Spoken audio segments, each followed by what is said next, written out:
Shalom, Bapak Ibu yang dikasihi di dalam nama Tuhan Yesus Kristus, dimanapun Anda berada hari ini. Kembali kita dipersatukan melalui ibadah online. Dan biarlah ibadah kita hari ini boleh membawa sukacita, damai sejahtera dalam setiap kehidupan kita pribadi lepas pribadi. Dan saya ingin percaya biarlah kita semakin kuat dalam keadaan kita yang tidak menentu seperti sekarang ini bersama Tuhan tentunya. Mari kita mau sama-sama berdoa. Tuhan Yesus yang baik, kami bersyukur buat kasih setia dan anugerah serta kemurahan dalam kehidupan kami Tuhan. Kami ada hari ini semuanya karena kebaikan-Mu, penyertaan dan pimpinan-Mu dalam kehidupan kami. Sebentar lagi kami mau bersama-sama untuk beribadah Tuhan. Biarlah hati, pikiran, jiwa, roh kami fokus untuk mendengarkan firman-Mu, untuk memuji dan meninggikan nama-Mu yang hidup Tuhan. Agar kami setiap hari boleh semakin kuat dan hidup bersama Tuhan. Terima kasih Tuhan, kami siap membawa hati kami untuk memuji dan meninggikan nama-Mu yang hidup. Hanya di dalam nama Tuhan Yesus Kristus kami telah berdoa dan mengucap syukur. Haleluya, amin. Mari Bapak Ibu dikasih dalam nama Tuhan Yesus Kristus, kita mau sama-sama memuji Tuhan. Haleluya Tuhan, terima kasih untuk kebaikan Tuhan dalam setiap kehidupan kita. Dan percayalah bahwa Allah sanggup melakukan segala perkara dalam setiap kehidupan kita. Apa yang tak pernah dilihat mata, yang tak pernah didengar telinga, yang tak pernah timbul di dalam hati, semua disediakannya bagi yang mengasihi Dia. Apa yang tak pernah dilihat mata, yang tak pernah didengar, yang tak pernah didengar telinga, yang tak pernah timbul di dalam hati, semua disediakannya bagi yang mengasihi Dia. Allah sanggup melakukan segala perkara, dulu, sekarang, dan selamanya. Kuasanya tidak berubah. Allah sanggup melakukan segala perkara, dulu, sekarang, dan selamanya. Kuasanya tak berubah. Haleluya. Kita mau sama-sama dengan menyanyi dari awal. Tak pernah dilihat mata, yang tak pernah didengar telinga,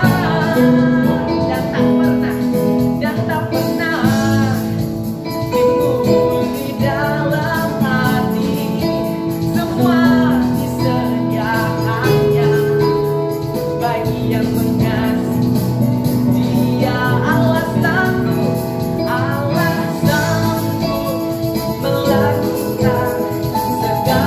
perkara, dulu, sekarang, dan selamanya. Kuasanya tidak berubah. Allah sanggup melakukan segala perkara, dulu, sekarang, dan selamanya. Dulu, sekarang, dan selamanya. Dulu, sekarang, dan selamanya. Kuasanya tak berubah. Haleluya. Kita percaya bahwa Allah adalah Yesus Kristus dan Tuhan kita yang sanggup menolong setiap kehidupan kita, memberikan kekuatan serta penghiburan dalam setiap keseharian kita. Puji nama Tuhan, Bapak Ibu dikasih dalam nama Tuhan Yesus Kristus. Mari kita mau sama-sama datang ke hadirat Tuhan. Kita nyatakan bahwa kita memerlukan Tuhan dalam setiap kehidupan kita. Kita nyatakan bahwa hanya Yesus Kristus memiliki kasih sejati dalam setiap kehidupan kita.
biarlah firman-Mu yang datang bagi kami boleh menjadi rema Tuhan dalam setiap kehidupan kami, yang mengingatkan kami, yang menguatkan kami Tuhan dalam setiap keseharian kami, dalam seluruh aktivitas dan apapun yang kami kerjakan Tuhan, sehingga kami tidak lari dari panggilan kami, sehingga kami tidak lari dari hadirat Tuhan, sehingga kami Tuhan boleh semakin dekat dengan Engkau sebagai Tuhan dan Juru Selamat kehidupan kami.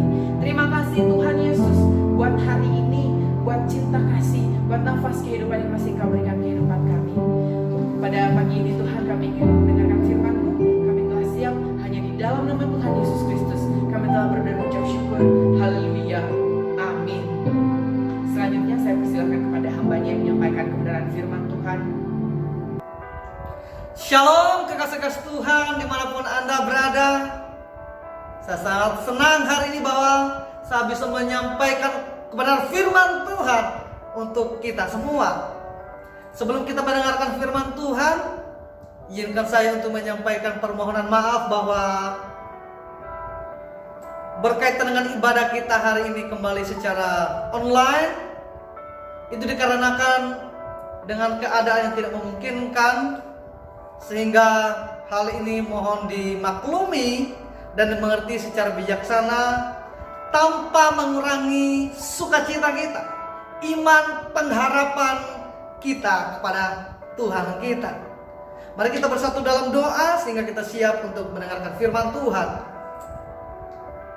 Bapa yang baik, kami mengucap syukur untuk cinta kasih Tuhan dalam kehidupan kami, untuk penyertaan-Mu yang tidak pernah berakhir dalam kehidupan kami Tuhan, sehingga sampai hari ini kami diberikan kesempatan untuk menikmati anugerah kebaikan dan penyertaan Tuhan. Bahkan kami akan mendengarkan isi hati-Mu.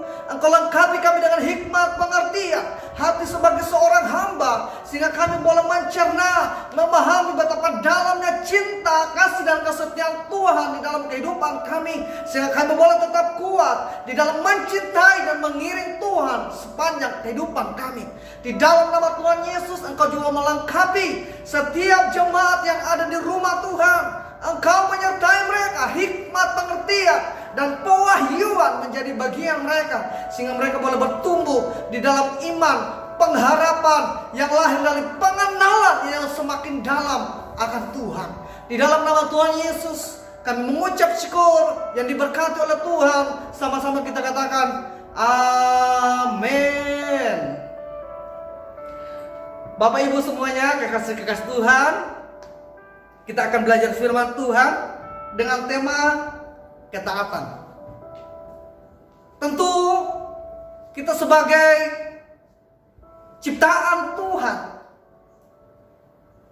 tentu kita sebagai orang berdosa yang telah jatuh dalam dosa, tetapi di dalam cinta yang begitu besar dari Allah Bapa di surga, mengutus putranya yang tunggal menebus kehidupan kita, sehingga dalam hal ini kita menemukan alasan untuk kita taat kepada Tuhan, mencintai Tuhan secara benar di dalam kehidupan ini. Terlebih daripada itu, saudaraku, kita didamaikan dengan Allah Bapa dan kehidupan kekal dianugerahkan untuk saudara dan saya. Mungkin kita berkata, apa alasan kita untuk mencintai Tuhan? Seperti yang saya katakan bahwa Tuhan mengasihi saudara dan saya, sehingga putra yang tunggal tidak dipertahankan untuk keselamatan saudara dan saya. Jadi hari ini saudaraku, kita akan belajar firman Tuhan dari Ibrani 5 ayat 9. Ibrani 5 ayat 9. Saya memberikan tema khotbah hari ini adalah ketaatan. Tentu kalau diucapkan kata taat itu sangat mudah, tetapi dalam pelaksanaannya sangat sukar saudaraku. Tetapi adalah kabar baiknya untuk saudara dan saya. Di sini Yesus sendiri tampil menjadi contoh teladan untuk saudara dan saya, sehingga di dalam pengiringan kita kepada Kristus atau kepada Allah Bapa di surga, kita mempunyai patron atau contoh yang dapat kita ikuti, yang dapat kita teladani di dalam kehidupan ini, saudaraku. Alkitab berkata seperti ini. Ibrani 5 ayat 8, saudaraku. Dan sekalipun ia adalah anak, ia telah belajar menjadi taat dari apa yang telah dideritanya. Saudara dan saudariku, kekasih-kekasih Tuhan, keberadaan Yesus di dunia dalam rupa manusia, tetapi juga sebagai Tuhan, dia mengalami penderitaan, saudaraku. Dia mengalami begitu banyak rintangan, tantangan dalam menggenapi rancangan dan kehendak Allah Bapa di surga, yaitu untuk menyelamatkan saudara dan saya. Sehingga di dalam hal ini Alkitab berkata bahwa Yesus sekalipun anak Allah, dia telah belajar untuk taat, saudaraku. Kalau kita melihat bahwa kata belajar dari bahasa Yunani yaitu mantano. Kata mantano ini memiliki beberapa arti. Yang pertama itu adalah belajar untuk memahami. Artinya bahwa ketika Yesus ada di dunia ini, dia bergerak, dia menjalani kehidupannya di dalam suatu pemahaman akan panggilan, akan kehendak Allah Bapa atas kehidupannya, yaitu untuk menebus saudara dan saya. Terus yang kedua adalah kata mantano mengandung arti belajar untuk mempraktekkan, saudaraku. Jadi kata belajar, kalau kita melihat dalam Ibrani 5 ayat 8 ini mengandung arti yang pertama adalah belajar untuk memahami. Terus kemudian dari memahami ini berlanjut kepada suatu kenyataan, dia melakukan apa yang dia pahami, saudaraku. Itulah kata belajar. Sehingga di dalam hal ini firman Tuhan sedang hadir di tengah-tengah kita, menyampaikan kebenaran ini bahwa sebagai orang Kristen, sebagai anak-anak Allah yang telah ditebus dan diperdamaikan dengan Allah Bapa, adalah penting untuk kita meneladani Yesus Kristus Tuhan kita, di mana dia belajar untuk memahami kehendak Allah Bapa atas kehidupannya. Kemudian dia berkeputusan untuk melakukan atau menjalani apa yang menjadi kehendak Allah Bapa. Sehingga kalau hari ini kita berkata bahwa saya seorang Kristen, saya seorang beragama Kristen, kata Kristen sendiri itu adalah sebutan untuk orang-orang yang mempercayai Yesus sebagai Tuhan dan Juru Selamat dan menjalani kehidupan mereka berdasarkan firman Tuhan, saudaraku. Jadi kalau hari ini, kalau Anda adalah seorang Kristen, tidak dapat dipungkiri bahwa kita harus belajar untuk memahami apa yang menjadi kerinduan Tuhan untuk saudara dan saya. Kita harus belajar untuk melakukan apa yang menjadi kehendak Tuhan di dalam kehidupan saudara dan saya. Tanpa kedua hal atau prinsip ini, kita sedang mengaku sebagai orang Kristen, tetapi kita memungkiri realita dan status kita sebagai orang Kristen, saudaraku. Mungkin kita lahir bisa otomatis beragama Kristen, tetapi menjadi seorang Kristen itu adalah suatu pilihan, keputusan untuk belajar mengabdikan diri kepada Tuhan, yang dimulai dari kesediaan untuk memahami kehendak Tuhan di dalam kehidupan kita, dan kemudian menjalani kehidupan ini berdasarkan rencana panggilan Tuhan di dalam kehidupan kita. Jadi itu adalah arti dari kata belajar yang sedang disampaikan oleh firman Tuhan untuk saudara dan saya. Terus kemudian kalau kita melihat dari belajar untuk memahami kepada suatu ketaatan, itu adalah sebuah proses, kata Alkitab. Sehingga Alkitab berkata begini, Yesus sebagai anak Allah belajar, saudara, belajar untuk taat. Ini adalah sebuah proses. Dari belajar untuk memahami, kemudian pada akhirnya dia melakukan kehendak Allah Bapa. Nah, dari hal ini ada pun beberapa tahap yang harus kita miliki di dalam kehidupan ini, saudaraku. Untuk dari memahami, kemudian kita melakukan kehendak Allah Bapa, yang hal itu adalah perkara yang menyenangkan hati Tuhan. Kalau kita melihat kata taat dalam ayat ini, itu berasal dari bahasa Yunani yaitu hipako, saudaraku.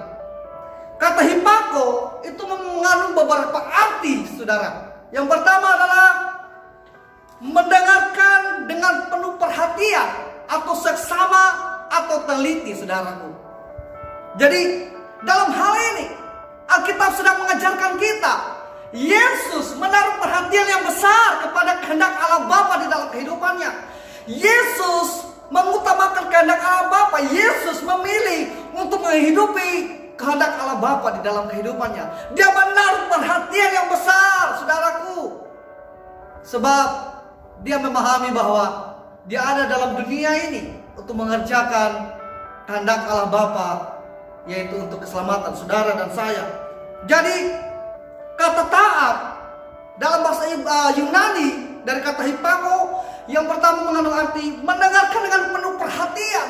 Kadang kita kalau sedang orang berkhotbah atau menyampaikan firman Tuhan, kita main games, kita bercerita dengan sesama kita, dan kita melewatkan di mana pemberitaan Tuhan atau firman Tuhan sedang disampaikan di dalam kehidupan kita. Atau setidaknya bahwa seringkali kita cenderung hal membaca atau merenungkan firman Tuhan merupakan hal yang minor atau hal yang kurang penting di dalam kehidupan kita. Sehingga kalau kita melihat bahwa orang bisa bekerja dari pagi sampai malam, tetapi di tengah-tengah kesibukannya dia tidak mempunyai kesempatan, dia tidak menyiapkan waktu untuk membaca dan merenungkan firman Tuhan, saudaraku. Sebab kalau kita melihat bahwa arti kata taat dari bahasa Yunani adalah mendengarkan dengan penuh perhatian. Tentu kalau kita dalam konteksnya mendengarkan, ini berangkat dari suatu keadaan di mana bahwa penyampaian firman Tuhan pada waktu itu secara verbal, saudaraku, atau dengan kata-kata. Tetapi pada zaman kita telah tersedia tulisan-tulisan yang diilhami oleh Roh Kudus, yang dituliskan oleh para murid. Sehingga dalam kenyataan ini Alkitab mengajarkan kita bahwa hal ketaatan kepada Tuhan harus dimulai dari kesediaan untuk mendengarkan secara seksama atau membaca secara seksama. Kadang kita menganggap bahwa membaca Alkitab, merenungkan firman Tuhan itu hal yang sepele, dan yang lebih parahnya adalah kita bermimpi kita dapat mentaati Tuhan. Padahal hal mentaati Tuhan bukan apa yang kita mau, bukan apa yang kita inginkan, bukan apa yang kita anggap benar di dalam kehidupan ini. Tetapi hal mentaati Tuhan harus sentra atau pusatnya adalah kehendak Tuhan, firman Tuhan. Itulah ketaatan, saudaraku. Ketaatan tidak bisa dibangun atau dijalankan berdasarkan apa selera kita, apa maunya kita, tetapi semua harus dikembalikan kepada kebenaran firman Tuhan atau kehendak Tuhan untuk saudara dan saya. Sehingga hari ini mari kita bercermin kembali di mana kehidupan kita, bagaimana keadaan kita.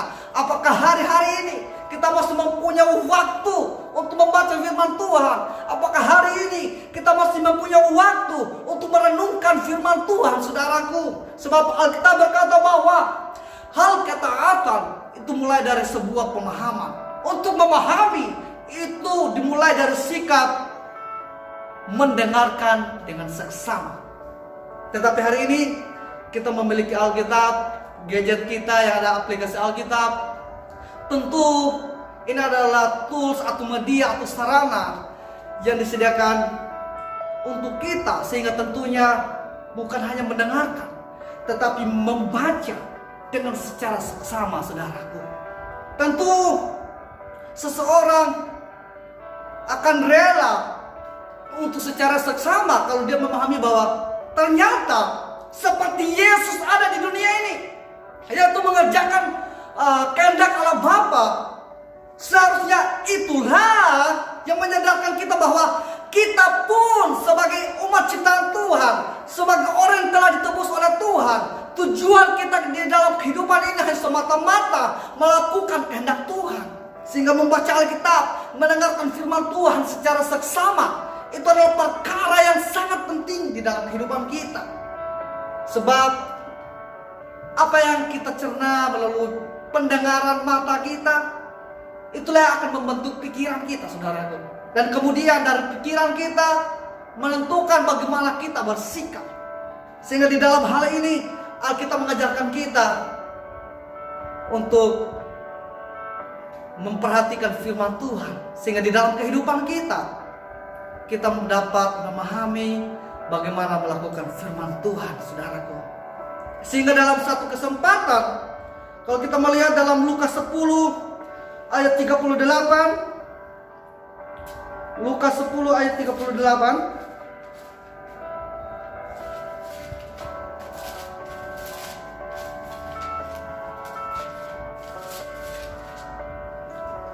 Lukas 10 ayat 38, saudaraku, berkata seperti ini. Ketika Yesus dan murid-muridnya dalam perjalanan, tibalah ia di sebuah kampung. Seorang perempuan yang bernama Maria menerima dia di rumahnya. Perempuan itu mempunyai seorang saudara yang bernama Maria. Maria ini duduk dekat kaki Yesus dan terus mendengarkan perkataannya. Sekali lagi, garis bawahi, Maria ini duduk dekat kaki Tuhan dan terus mendengarkan perkataannya. Sedangkan Marta sibuk sekali melayani. Ia mendekati Yesus dan berkata, "Tuhan, tidakkah engkau peduli bahwa saudaraku membiarkan aku melayani seorang diri?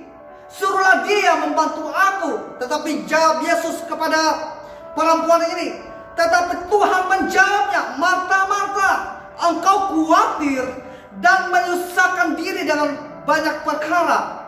Ayat 42 berkata seperti ini, "Tetapi hanya satu saja yang perlu. Maria telah memilih bagian yang terbaik, yang tidak akan diambil daripadanya." Saudaraku, Yesus berkata seperti ini.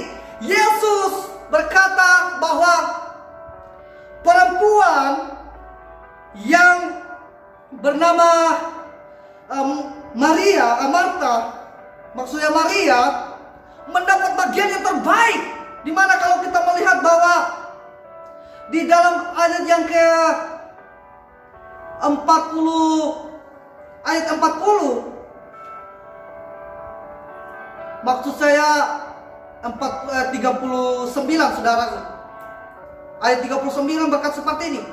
Maria ini duduk dekat kaki Tuhan dan terus mendengarkan perkataannya. Ini adalah bagian yang terbaik menurut Tuhan.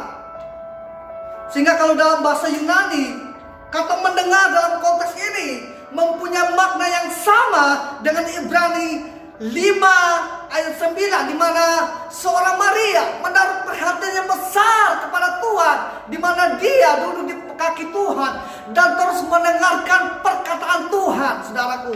Dan inilah yang dikatakan oleh Yesus bahwa bagian yang terbaik sedang diambil oleh Maria. Keputusan yang terbaik sedang diambil oleh seorang Maria. Sebab yang dikehendaki oleh Tuhan, saudaraku, bukan hanya sekedar kesibukan atau banyak hal yang kita lakukan, tetapi yang Tuhan mau adalah segala pekerjaan kita, aktivitas kita, pelayanan kita, ekspresi kehidupan kita, semua tingkah laku kita harus lahir dari sebuah pengenalan akan Tuhan, saudaraku. Apakah hari ini kita sedang seperti Maria, memilih untuk duduk di kaki Tuhan, mendengarkan isi hatinya, sehingga kita mendapatkan bagian yang terbaik di dalam kehidupan ini?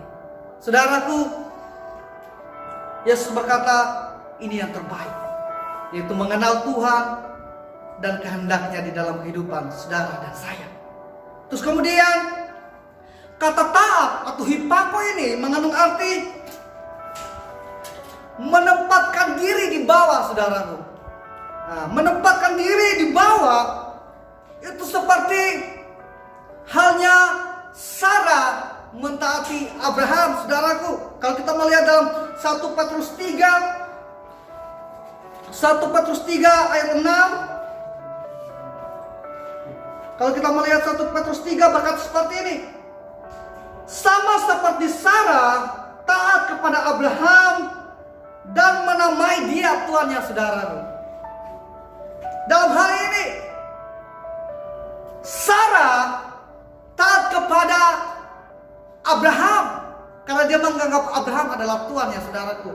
Apalagi kita dengan Tuhan saudaraku. Tuhan adalah Tuhan kita. Tuhan adalah pemilik kehidupan kita, di mana kehidupan kita telah ditebus oleh darah yang mahal saudaraku. Sehingga Alkitab bukan tanpa alasan bahwa kita telah ditebus oleh darah yang mahal. Dan untuknya lah kita hidup saudaraku. Sehingga hidup kita bukan milik kita lagi, tetapi milik Tuhan saudaraku. Jadi artinya bahwa taat atau untuk kita taat kepada Tuhan, kita harus merendahkan diri kita yang berangkat dari sebuah kesadaran bahwa Yesus adalah kehidupan yang telah menjadi kehidupan kita. Sebab kehidupan kita hanyalah untuk menyenangkan hati Tuhan kita, yaitu Yesus Kristus yang telah menebus kehidupan kita. Kita sering berkata bahwa kita mau mengikut Tuhan, kita mau melayani Tuhan, kita mau menjadi orang Kristen.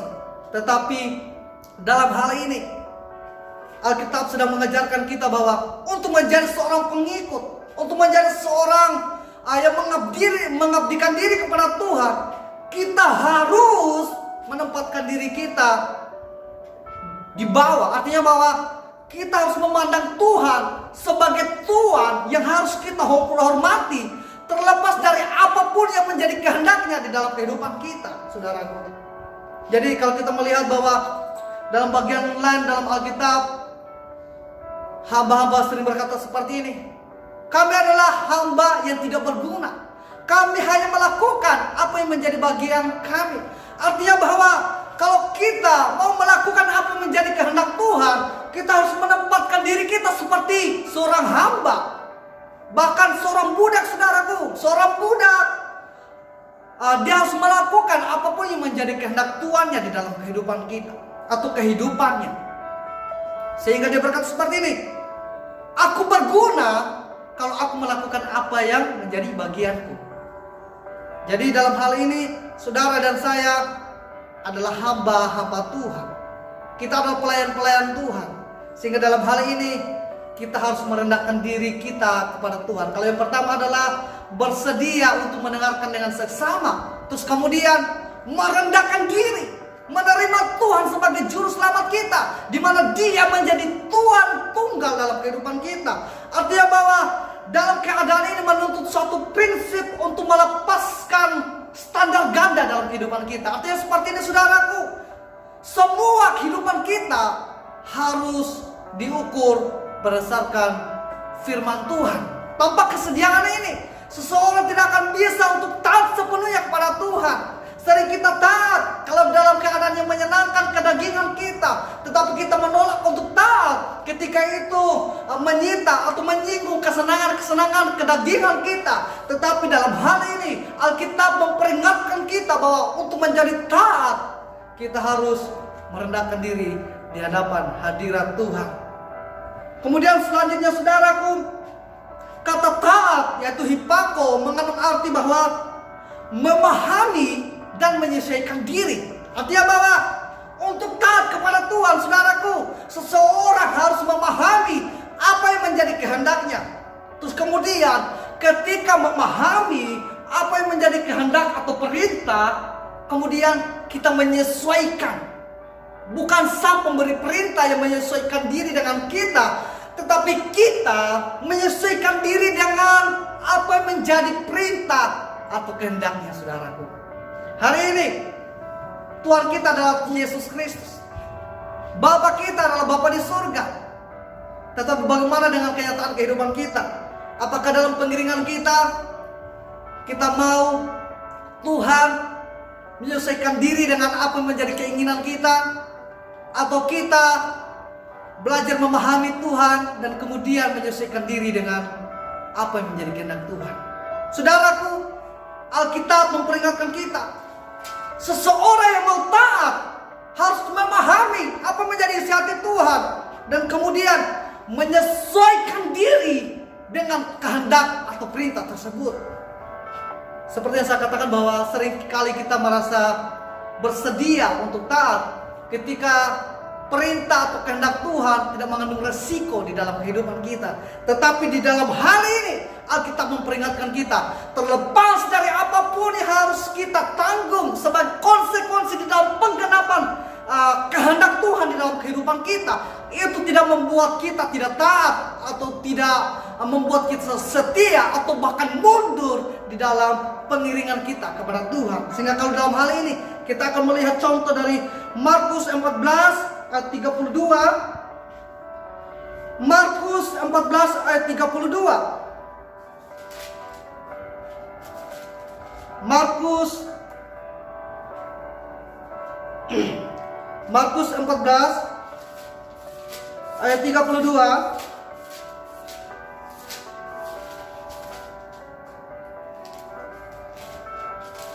Markus 14 ayat 32. Ini adalah suatu peristiwa yang terjadi di Taman Getsemani sebelum Yesus disalibkan, saudaraku. Seperti yang saya katakan bahwa untuk menjadi taat, seseorang harus memahami apa menjadi kerinduan Tuhan. Dan kemudian dari pemahaman itu, dia harus menyesuaikan diri dengan apa menjadi kehendak atau perintah Tuhan. Kita melihat contoh yang diberikan oleh Yesus kepada kita, sehingga kita dapat memahami makna dari ketaatan untuk saudara dan saya. Berkata seperti ini.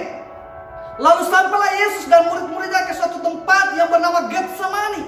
Kata Yesus kepada murid-muridnya, "Duduklah di sini sementara aku berdoa." Dan ia membawa Petrus, Yakobus dan Yohanes sertanya. Ia sangat takut dan gentar. Garis bawahi bahwa ia sangat takut dan gentar. Lalu katanya kepada mereka, "Hatiku sangat sedih. Hatiku sangat sedih, seperti mau mati rasanya.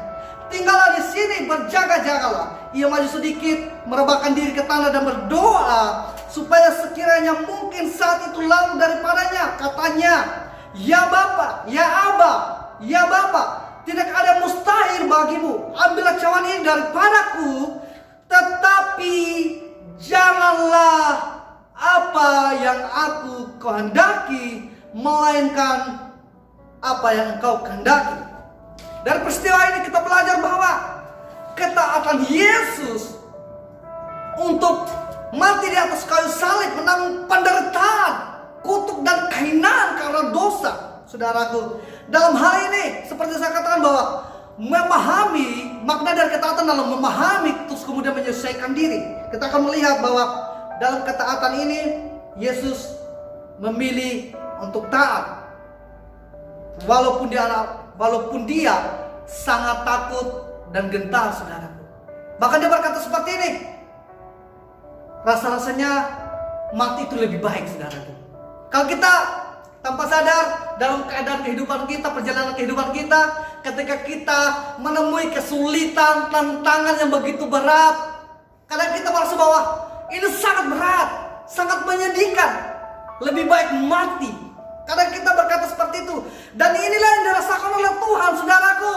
Dia berkata bahwa kayaknya mati itu lebih baik daripada harus menanggung kenyataan di mana dia harus disalibkan, menanggung kehinaan dan murka Allah. Tetapi seperti yang saya katakan bahwa ketaatan adalah memahami rencana Tuhan dan menyesuaikan diri dengan kehendak itu. Itulah yang Yesus lakukan di dalam kehidupannya. Sehingga kalau kita melihat bahwa di dalam keadaan yang takut sekalipun, di dalam keadaan yang di mana di depan mata dia mengetahui apa yang harus dia tanggung, tetap dia memilih untuk mentaati Allah Bapa di surga, saudaraku. Dia memilih mentaati, saudaraku. Jadi ketaatan itu adalah sebuah hal yang harus diusahakan. Ketaatan itu adalah sebuah pilihan di dalam kehidupan kita, saudaraku.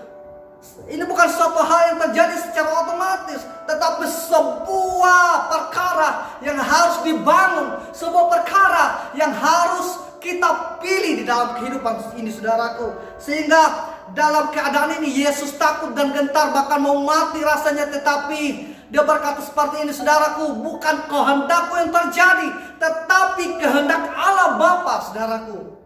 Keputusan ini atau ungkapan ini lahir dari sebuah kenyataan bahwa dia sadar bahwa dia ada di dunia, yaitu untuk menebus kehidupan saudara dan saya melalui kematian di atas kayu salib. Ini yang saya maksudkan bahwa kata taat adalah memahami apa yang menjadi kehendak Tuhan. Kata taat itu merujuk kepada suatu kenyataan bahwa seseorang harus memahami apa mau Allah,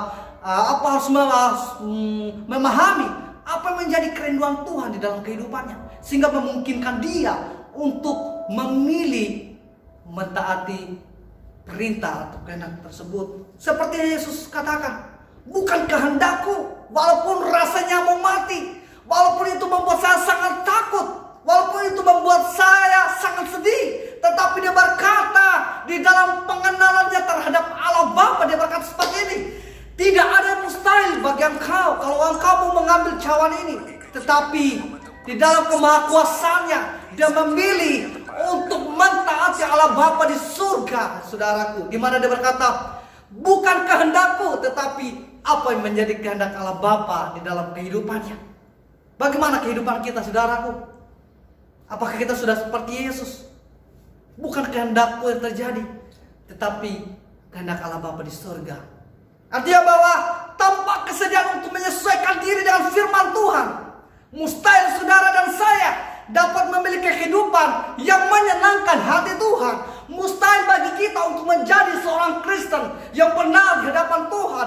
Mustahil bagi kita untuk menjadi seseorang murid yang berkenan di hadapan hadirat Tuhan. Saudaraku, tidak ada cara lain di dalam kehidupan ini untuk dapat menjadi seseorang yang menyenangkan hati Tuhan, yaitu memahami Tuhan dan kehendaknya, yang dimulai dari sikap mendengarkan firman Tuhan atau mempelajari firman Tuhan secara seksama.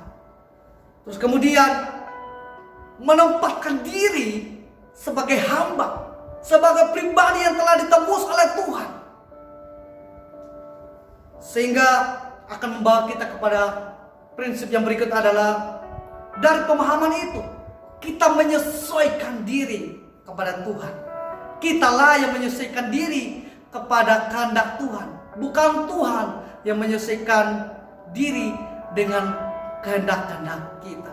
Sebab hakikat dari Tuhan sendiri pun itu adalah berangkat dari suatu kenyataan bahwa Dia adalah Tuhan di dalam kehidupan kita. Jadi saudara, firman Tuhan hari ini begitu luar biasa untuk kita.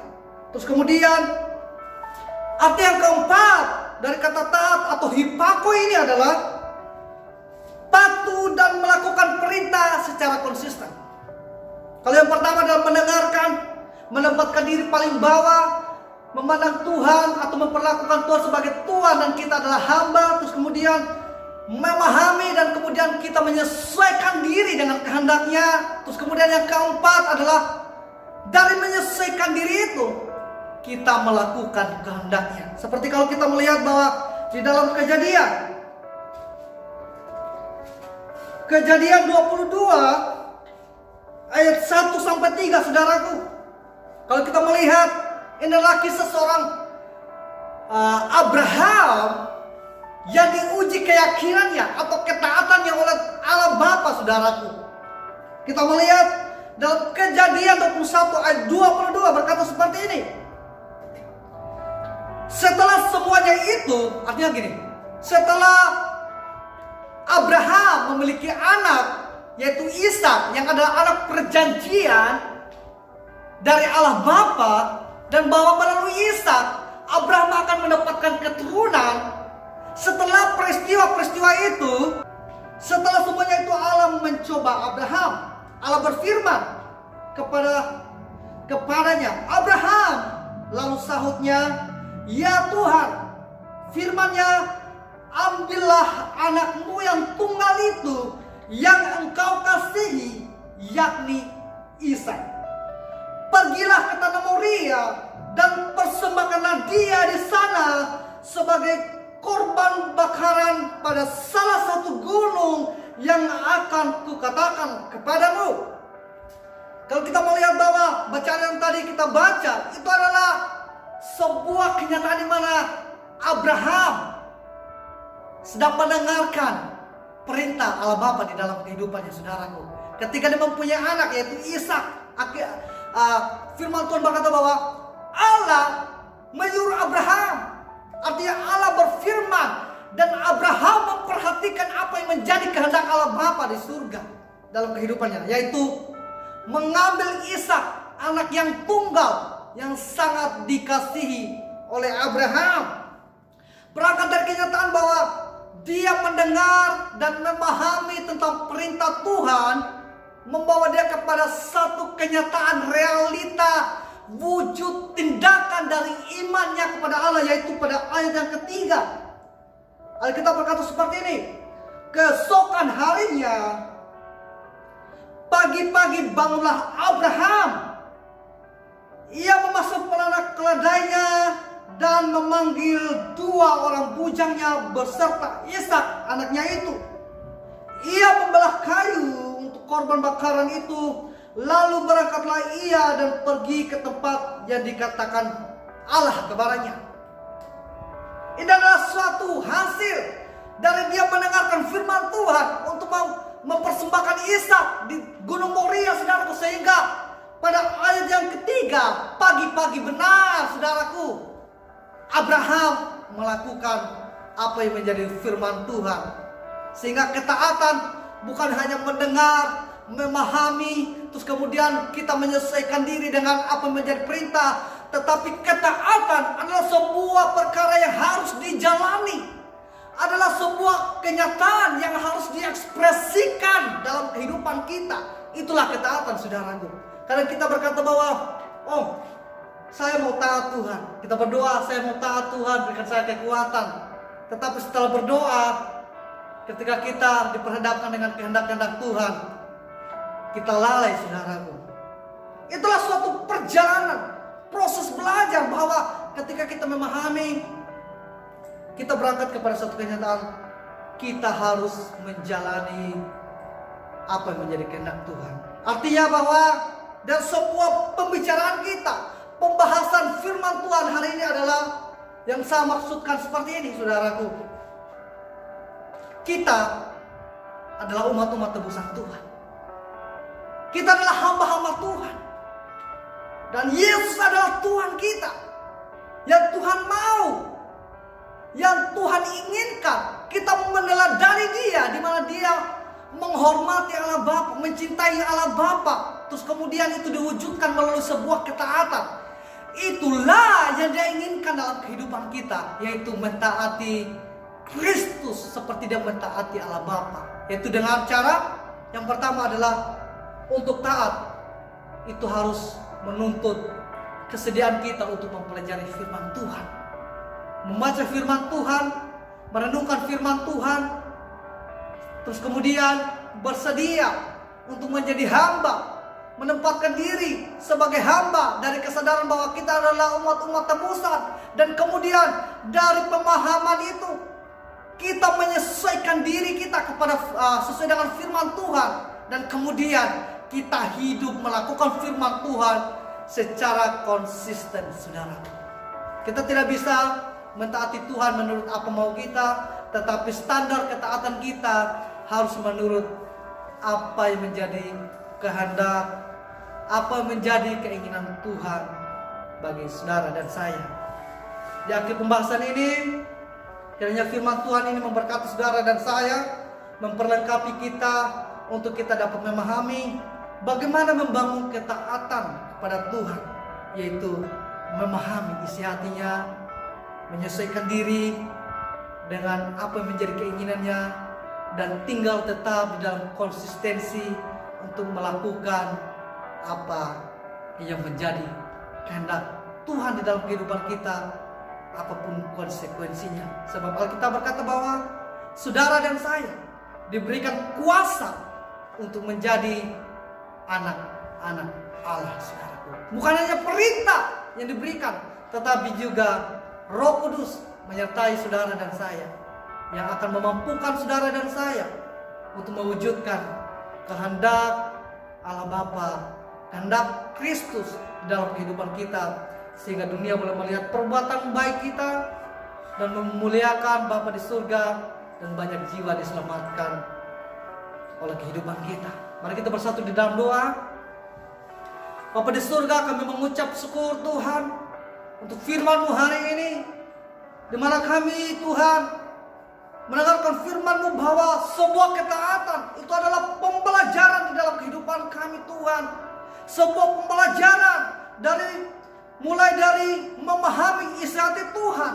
Kemudian kami melakukan apa yang menjadi kerinduan Tuhan di dalam kehidupan kami Tuhan. Dan itu dimulai dari kerelaan untuk mendengarkan firman Tuhan secara seksama, secara serius. Kemudian kami menempatkan diri kami sebagai hamba yang hanya berguna kalau kami hidup menurut rencana kehendak Tuhan. Dan selanjutnya kami menyesuaikan diri kami. Kami mengukur kehidupan kami menurut standar firman Tuhan. Dan kemudian kami melakukan secara konsisten dalam kehidupan kami. Bapa di surga, di dalam kelemahan kami butuh penyertaan kuasa Roh Kudus dalam kehidupan kami. Sehingga kami boleh mampu Tuhan mewujudkan rencana dan panggilan-Mu bagi kami pribadi lepas pribadi. Dan nama Tuhan dipermuliakan dalam kehidupan kami. Bapa di surga, ini kehidupan kami. Bukan apa yang menjadi kehendak kami terjadi, tetapi kehendak-Mu yang terjadi di dalam kehidupan kami. Sebab kami tahu untuk itulah kami ada dalam kehidupan ini, yaitu untuk mempermuliakan Engkau dengan mentaati firman Tuhan. Dan itu dituangkan melalui perbuatan-perbuatan baik yang terpuji, yang menyenangkan hati Tuhan. Di dalam nama Tuhan Yesus, kekasih-kasih Tuhan yang diberkati oleh Tuhan, sama-sama kita katakan amin. Puji nama Tuhan, saya yakin dan percaya kita diberkati melalui kebenaran firman Tuhan. Biarlah dalam setiap kehidupan kita boleh mempraktekkan kesetiaan bahkan ketaatan kita dalam setiap kehidupan kita, terutama kepada Tuhan sebagai juru selamat kehidupan kita. Mari kita menaikkan pujian kita mau bersyukur di hadapan Tuhan. Tidak pernah meragukan Tuhan kasih setia-Mu dalam kehidupanku. Haleluya Yesus.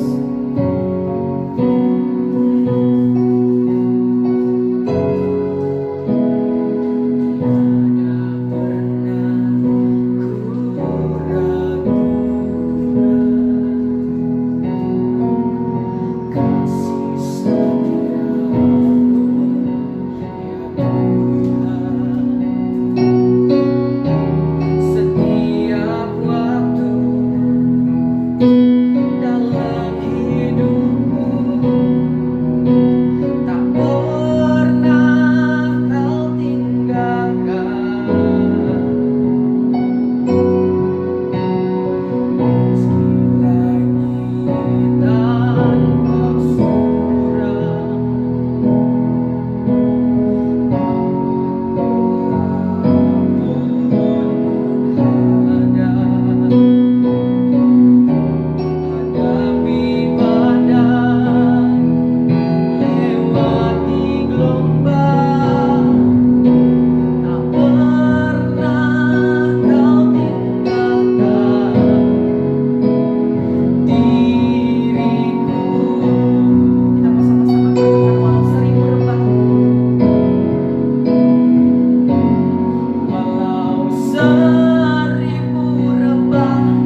melalui penyertaan-Mu Tuhan, pemeliharaan-Mu bagi kami pribadi lepas pribadi.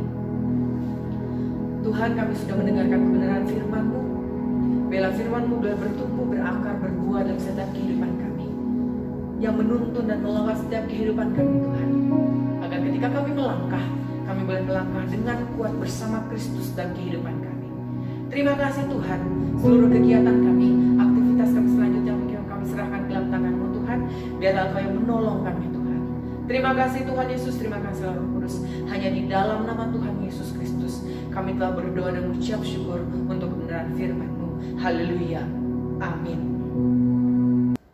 Sebelum kita mengakhiri ibadah kita hari ini, mari kita bersama-sama naikkan pujian kita, Bless the Lord oh my soul. Terima kasih Tuhan buat hari yang indah yang Kau berikan. Bless the Lord oh my soul,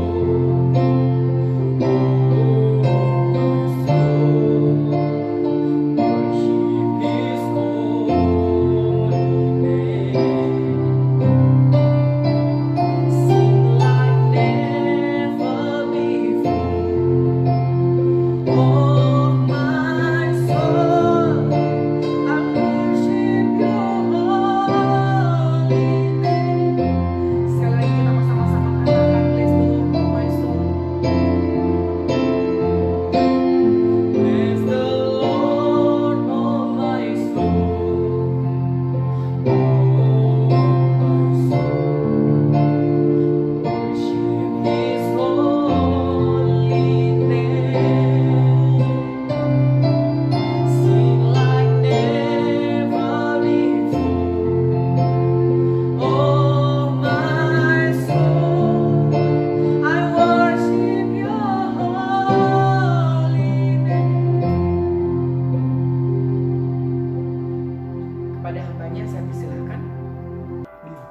kita berdoa.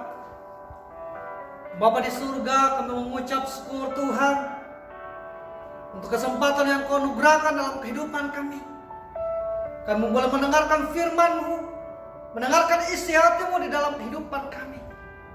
Sebentar lagi Tuhan, ibadah ini akan berakhir dalam kesempatan hari ini. Tetapi kami percaya persekutuan dengan Engkau itu berlangsung terus di dalam kehidupan kami. Sehingga damai sejahtera, sukacita daripada Allah Bapa di dalam Putra-Mu yang tunggal, yaitu Yesus Kristus yang mulia, yang dikerjakan oleh Roh Kudus dalam kehidupan kami, itu menjadi bagian kami, pribadi lepas pribadi, kekasih-kekasih dan kepunyaan Tuhan. Di dalam nama Tuhan Yesus, kami mengucap syukur. Sama-sama kita katakan, amin. Bapak Ibu, ibadah kita telah selesai.